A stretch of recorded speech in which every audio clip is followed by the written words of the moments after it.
Quand les dévotions, ce n'est pas seulement des prières qu'on répète. Non, la dévotion, c'est quoi? C'est d'abord une affection que tu as pour Jésus. C'est que tu deviens d'abord un amoureux de Jésus. Et donc, tu ne te contentes pas seulement de réciter des prières, mais c'est que tu l'as accepté, tu es attaché. Ton cœur est attaché à lui. Et tu ne peux pas passer une journée sans lui parler. Même quand tu es à la cuisine, tu lui dis, Jésus, je t'aime. Jésus, tu es tout pour moi. Jésus, je suis à toi. Je t'appartiens, etc. C'est ça la vraie dévotion. Donc, c'est d'abord avec une grande dévotion pour le Sacré-Cœur. Et ce monsieur s'est levé. Et ce n'est pas seulement lui. Souvent, ce n'est pas un individu, c'est un réseau. Et le confrère me dit, c'est lui-même qui raconte, il dit quand quelqu'un devient leur cible et veut l'attaquer comme ça, ils vont d'abord dans leur quartier général, ils vont prendre toutes les dispositions, envoyer des démons comme des radars pour aller voir si le terrain n'est pas risqué. Ce n'est pas un grand risque qu'ils veulent prendre. Parce que, il ne s'attaque pas facilement à un vrai chrétien. Ce qui fait que quand il veut l'envoyer les choses, il envoie petit à petit pour voir s'il n'y aura pas le retour à l'envoyeur. Et ça évolue par gradation. Si c'est un vrai chrétien qui est dans le Christ vraiment et qui prie, ils redoutent le retour à l'envoyeur. Je vous dis la vérité. C'est eux-mêmes qui racontent ça. Et dit, donc ils ont envoyé des démons pour explorer les lieux et tout était bon.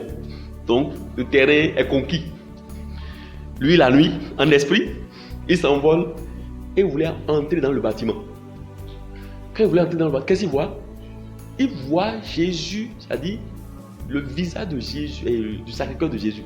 En personne qui dit, ne touche pas à ma fille.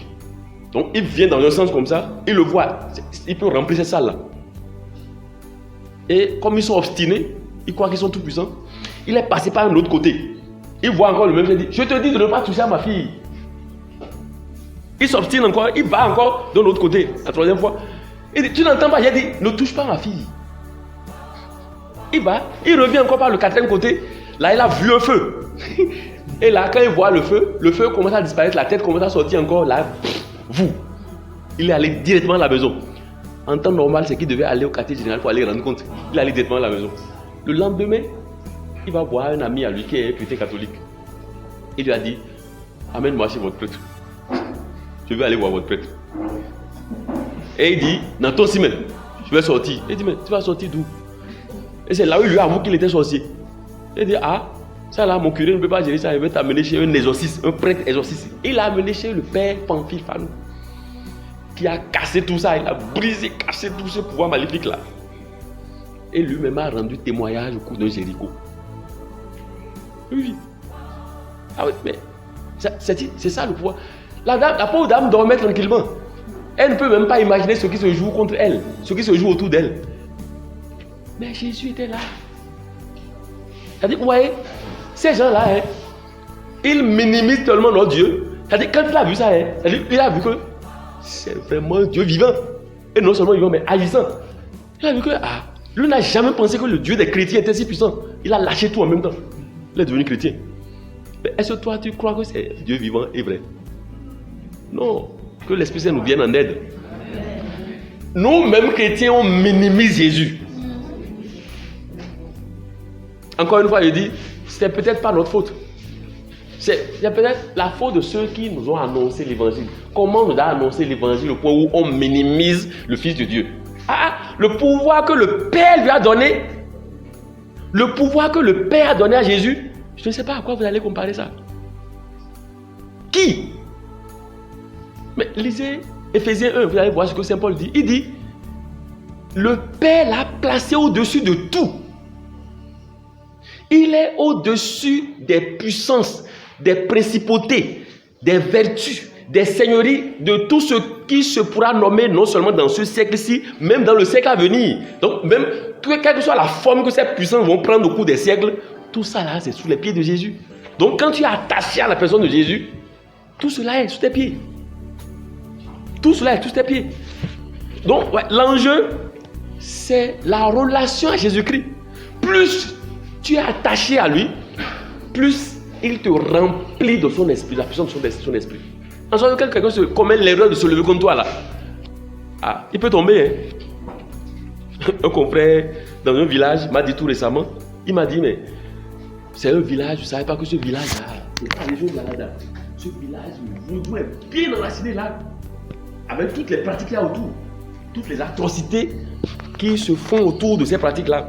Et il dit, mais lui était là un jour, là, il ne sait pas qu'est-ce qu'il faisait à la grotte. Et il voit 2 hiboux là, qui étaient là. Là, vous les tuez, ils sont enfuis. Une autre fois, il était au presbytère, il voit encore un autre hibou. Et il dit, à la messe, il lui a dit, la 3e fois là, il va le tuer. Il dit la 3e. Et quand il me racontait ça, il a dit, c'est pas toi qui vas le tuer, c'est celui que tu sais qui va se charger de lui. Et effectivement, il dit la 3e fois là, hein, il est venu tomber dans un tonneau où il y avait de l'eau, il est mort. 2 grands sorciers sont tombés, juste après ça. 2 grands sorciers, bam! Et quand ça s'est passé comme ça, le bras droit du roi, qui est comme son premier ministre là, est devenu catholique. Oh, c'est un confrère. Quand tu le vois, il est petit du temps, il est comme un gamin. Mais coriace dans la foi et la prière. J'ai beaucoup d'admiration pour lui. Je veux dire coriace. Prière. Et 2 sont tombés. Et les gens ont dit ciao. Et le bras droit, il dit, lui devient chrétien. Et après, sa femme qui était religieuse aussi là, s'est convertie aussi. Et ça dit que si tu es rempli de la puissance de cet esprit, si tu es attaché à Jésus-Christ, quelqu'un se lève contre toi là, hein, ou bien il tombe, ou bien il se convertit. Ou bien il tombe, ou bien il se convertit. Que l'Esprit Saint nous vienne en aide. Amen. Que l'Esprit Saint nous vienne en aide. Amen. Il a donné le pouvoir d'écraser serpents et scorpions. Et lui-même a dit, aucune puissance de l'ennemi ne peut vous nuire. L'Esprit Saint nous aide à avoir ce qu'on appelle la connaissance et l'intelligence surnaturelle. Vous voyez, tout ce que je vous dis là, vous voyez, la connaissance de Dieu, ça n'a a priori rien à voir avec les études. Non, ce n'est pas une affaire de le doctorat. Non, c'est pas ça. C'est du surnaturel. Je connais des gens qui n'ont jamais été à l'école. Mais la foi qui est là est musclée. Je connais une maman là dans un village, mon village là-bas là. Et elle dit qu'elle avait à peine 13, 14 ans, quand elle voyait ses collègues, ses camarades aller à la messe, et ça lui plaisait, elle avait envie d'aller à la messe avec eux. Et eux, ils ont leur vaudou à ce moment-là. Et elle disait à son papa, permets-moi de les suivre pour aller aussi. Le papa dit, mais si toi tu t'en vas maintenant, qui va préparer le amio avec moi? Et les autres choses, parce que ton frère, il est parti, tes choses sont parties. Toi, tu es avec moi, aide-moi. Elle ne va pas lui dire, bon, le moment viendra où je vais t'autoriser à partir, mais reste-moi avec moi pour m'aider d'abord pendant quelques années. Mais elle dit, parfois, les dimanches, elle sortait frauduleusement pour aller. Et le Seigneur lui révélait des choses extraordinaires. Jusqu'à ce que finalement, quand le papa l'a autorisé, elle a fait le catéchisme, elle a reçu la première communion. Elle dit, quand elle a reçu la première communion, peu de temps après, un jour, elle allait au champ. Elle n'est pas allée à l'école, elle allait au champ quand son papa était assis avec ses collègues, ils étaient en train de boire, le chakpalo, quelque part là. Et l'un des amis de son papa l'appelle, il dit, viens. Quelqu'un est allé chez Obokono et a eu une révélation te concernant. La personne est allée pour son problème, mais a eu une révélation te concernant. Et on a dit, les sorciers t'ont déjà ligoté, ils ont déjà scellé ton sort. Il n'y a rien à faire, tu ne verras pas la fin de l'année. Enfin, tu ne verras pas l'année prochaine. Mais il paraît qu'il y a un sacrifice possible. On va te raser la tête, on va immoler un bouc ou bien une chèvre et on va verser son sang sur sa tête. Elle a dit qu'elle a écouté pieusement, par respect. Hein. Et quand elle a écouté, elle a dit merci. Elle les a abandonnés, elle est partie au champ. Elle était dans le sacré, quand son papa est arrivé, il la regardait comme ça avec admiration, il s'est mis à pleurer. Elle a dit, tu vois comment tu travailles là maintenant, tu vas me laisser, tu vas mourir, partir. Elle a dit qu'elle n'a même pas pipé mot. Elle a dit, mais comment? Moi, j'ai reçu Jésus-Christ. J'ai reçu la communion de Jésus-Christ. Et on va me dire que sorcier. Elle dit, peu de temps après, c'est eux qui ont commencé à mourir l'un après l'autre. Elle est là, elle a déjà 82, 83 ans. Ce qu'on dirait, elle avait à peine 15-16 ans à l'époque. Elle a 82 ans. Elle dit, mon père, quel combat. Et chaque fois que le combat arrive, des gens qui sont de l'autre côté là viennent me voir. Tu veux toujours continuer à prier? Elle dit, mais oui, je vais continuer toujours à prier, à suivre celui que je suis. Qui vous souviennent, j'ai eu telle situation. Je m'en situerai. Oui ou non? Et leur rappelle sa trajectoire. Elle est là jusqu'à présent. Elle n'a jamais été à l'école. C'est ça qu'on appelle la connaissance surnaturelle du Seigneur. Ça, c'est pas l'intelligence humaine. Donc, l'Esprit Saint donne la connaissance surnaturelle à des gens. Tu vas voir quelqu'un qui du jour au lendemain se lève seulement. Il ramasse tout et il va jeter. Comme m'a dit que lui, il suivait son papa pour aller chez les féticheurs. Un beau matin, le papa sort, il vient là à la maison. Il ramasse tout. Il dit ramasse-moi tout. Il ramasse tout. Il brûle tout. Il dit maintenant là c'est Jésus ou rien.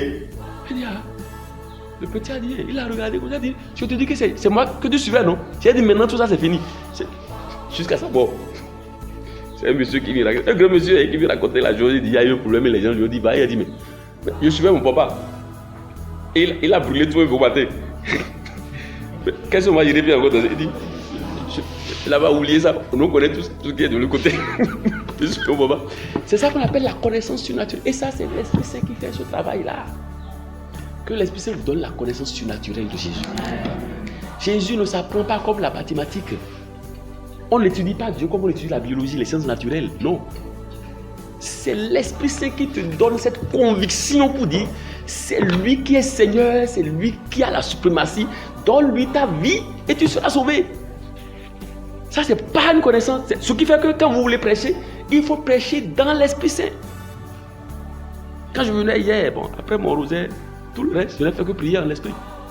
Prier en l'Esprit, ça, prier en langue. Bon, je suis sûr qu'il y en a qui ne savent pas de quoi il s'agit. Mais c'est la forme de prière la plus efficace.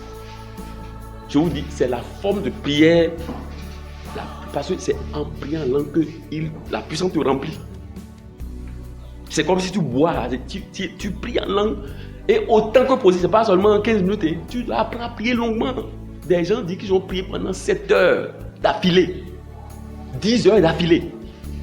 Quand tu fais ça là, c'est que tu es rempli, tu ouvres les yeux spirituels, les oreilles spirituelles. Tu n'es plus comme un aveugle qui marche ici, tu ne vois rien, aucune révélation, etc.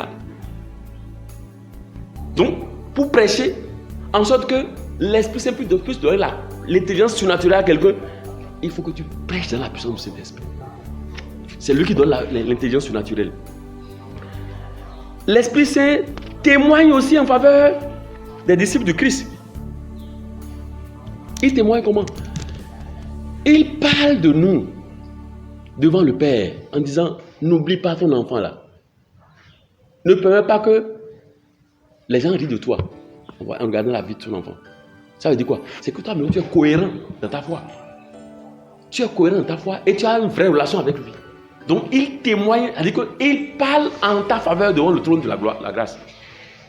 Ça veut dire quoi?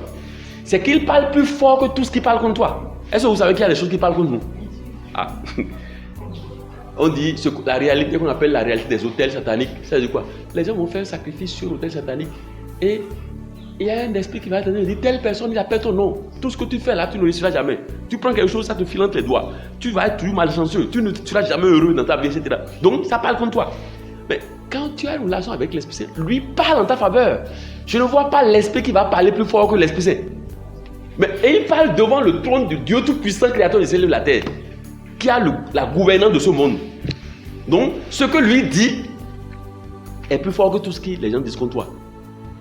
Pendant que quelqu'un l'a dit de te maudire, de faire des incantations, et tu vas dire que moi je suis malchanceux, tout le monde réussit, que moi je ne réussis pas. Il y a des choses qui parlent contre toi. Donc, entre dans une relation authentique avec l'Esprit Saint. Et il va parler en ta faveur. Amen, amen. Alléluia. Amen, amen. Alléluia.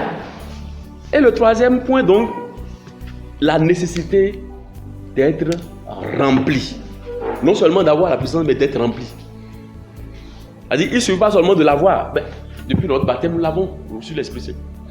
À la confirmation, avec le sacrement de confirmation, c'est comme si on confirme qu'on l'a déjà reçu. C'est au baptême qu'on le reçoit, ce n'est pas à la confirmation qu'on le reçoit. Mais l'Église a institué un sacrement qu'on appelle le sacrement de confirmation. Pour dire que c'est comme si l'Esprit que tu as reçu là, on ravive ça. Mais il faut en être rempli. Il est indispensable d'être rempli. Le jour de la Pentecôte, on dit, l'Esprit Saint, vous voyez, après les manifestations théophaniques là, c'est-à-dire il y a eu un grand vent, tout ça. Il est descendu et qu'est-ce qui s'est passé? On dit, ils furent tous remplis du Saint-Esprit et ils ont commencé à parler en langue. C'est Acte 2, verset 4. Ils furent tous remplis. Donc, il est impérieux pour nous d'être remplis. Donc, le jour de la Pentecôte étant arrivé, ils se trouvaient ensemble en un même lieu. Tout à coup, vint du ciel un bruit tel que celui d'un vent violent qui remplit toute la maison où ils étaient. Tous furent remplis de l'Esprit Saint. Donc, c'est important d'être rempli. Alors, nous avons besoin d'être quotidiennement remplis de l'Esprit Saint. Comme je l'ai dit, c'est lui qui manifeste la puissance de Dieu. Le fait d'être rempli de l'Esprit Saint nous met dans un état constant du surnaturel et surtout dans la plénitude de la puissance de Dieu. Et c'est chaque jour que nous devons rechercher cette plénitude de l'Esprit Saint. Je dis chaque jour. Ce qui fait que, vous voyez, il n'est pas normal pour un enfant de Dieu, pour un disciple de Christ, de passer une journée sans rien dire à l'Esprit Saint. Parce que pour le prier, même si tu es au volant, tu peux l'invoquer. Tu es quelque part, tu peux l'invoquer. Bon, peut-être que tu ne sais pas prier en langue encore. Mais tu peux lui dire, Esprit Saint, remplis-moi de ta présence. De ta présence, remplis-moi. De ta présence, remplis-moi. De ta puissance, remplis-moi. De ta lumière, remplis-moi. Prends toute la place. Prends les commandes de ma vie. Prends les commandes, remplis-moi. J'ai besoin de toi. Sans toi, je ne peux rien faire. J'ai besoin d'être rempli de toi. Oh, Esprit Saint, remplis-moi. Remplis-moi, remplis-moi, remplis-moi. Tu peux l'invoquer. En attendant que tu apprennes à prier en langue. Donc, tu peux l'invoquer. La prière en langue, c'est encore tout un autre enseignement. Peut-être qu'on aura une autre occasion pour parler de la prière en langue. Mais remplis-moi, remplis-moi, remplis-moi. Quelqu'un m'a dit que lui, il prend le chapelet et sur chaque grain, il va dire, Esprit Saint, remplis-moi. De ta présence, remplis-moi. De ta présence, il peut faire plusieurs tours. Après, il veut dire, de ta puissance, remplis-moi. De ta puissance, remplis-moi. Donc, c'est comme si tu es en train de lui quémander sa plénitude. Il lui demande de te remplir. Donc, on a besoin d'être rempli de l'Esprit Saint en permanence. Saint Paul va dire dans Éphésiens 5, verset 18, il dit, ne vous enivrez pas de vin, soyez au contraire remplis de l'Esprit Saint. Vous voyez, bon, quand il dit ne vous enivrez pas, il n'a pas dit de ne pas boire un peu, mais ne pas boire jusqu'à la lie, quoi, jusqu'à en être saoul. Mais il dit, s'il y a quelque chose dont il faut être rempli, ce n'est pas de l'alcool, mais c'est de l'Esprit Saint. Il dit, mais soyez remplis de l'Esprit Saint. Éphésiens 5, verset 18. Ouais. Parce que ce n'est pas le jour de l'effusion du Saint-Esprit que nous devons être remplis, mais c'est au jour le jour, comme la manne que Yahvé envoyait à son peuple tous les jours. Vous voyez, il y avait cette manne que le Seigneur envoyait à son peuple tous les jours. C'est au jour le jour qu'on doit demander à l'Esprit Saint de nous remplir. Ça veut dire quoi? Nous-mêmes, nous connaissons l'importance de la plénitude de l'Esprit Saint. Et donc, tous les jours, nous laissons les commandes. Je vous dis, c'est tous les aspects de notre vie. Et nous avons besoin de lui dans tous les aspects. Même pour prendre des décisions importantes. Quand tu vas commencer à lui dire, éclaire-moi ceci, éclaire-moi, tu lui dis ça tous les jours. Après, il va te décanter ça. Ce n'est pas nécessairement pas une vision ou bien une... Mais ça peut être un songe ou bien... Il peut permettre un échange avec quelqu'un et à travers l'échange là, tu as la réponse. Tu vas dire, ah, j'ai la réponse à ce que je voulais. Mais tu le demandes. On a besoin de lui pour tout, je vous dis, tout. Il n'y a pas un seul aspect de notre vie où nous n'avons pas besoin de l'Esprit Saint. C'est pourquoi nous avons besoin d'être remplis. Parce que le fait de ne pas être rempli est un danger. Pourquoi? Il y a ce que j'appelle l'improductivité. Nous sommes livrés à notre capacité naturelle et nous ne pouvons pas porter des fruits qui glorifient le nom du Seigneur sans l'Esprit Saint. Donc le fait de ne pas être rempli, ta vie ne produit aucun fruit. Qu'est-ce que j'appelle fruit? Mais est-ce que quelqu'un t'a vu, toi chrétien, pour dire, moi je vais commencer à aller à la messe, je vais donner ma vie à Jésus? Vous voyez? C'est aussi ça. C'est ça les fruits qui rendent gloire au Seigneur. Or, si tu es rempli, à ton insu, lui, il commence à toucher des gens. Toi, tu ne sais même pas. C'est à ton insu. Donc, le fait de ne pas être rempli, ce que ça a comme conséquence, une des conséquences, c'est ce que j'appelle improductivité spirituelle. Deuxième chose, il y a une certaine vulnérabilité spirituelle. On dit souvent que le diable ne respecte que la puissance. Ce n'est pas les paroles. Hein. Bon, tu dis des paroles, tu pries avec beaucoup de temps, de tentama et tu fais beaucoup de bruit. Mais si la puissance n'est pas là, ça ne va pas avoir d'effet.